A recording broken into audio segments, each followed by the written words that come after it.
If you were to ask me about my mental health right now, I would say it's not good. And that's partly because I've spent a majority of my the last 2 weeks, arguing with people online about things that I thought were common decency and common sense. One of the populations of people that I've been worried about are people who live in food deserts and who face food insecurity.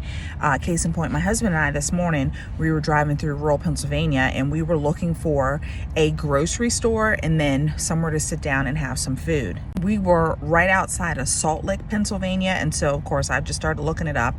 And there's about 3,000 people who live in this area. 2/3 of the children who live here are facing poverty, and we could not find a grocery store. So we Googled it and it was about 7 minutes away, which to most seems like, okay, that's not a big deal. But I think people forget not everybody has a car or they have low access to a car, and there's no public transportation out here. One of the arguments that I got into last week with someone, he was saying that with these days of like DoorDash, and Instacart, that you can just DoorDash food and you should never be without fresh fruits and vegetables, which is just an asinine argument to have, because say you live in a rural area like we do, it's a $7 rural area charge for Instacart to even come to our house. And we don't live as rural as these people do out here.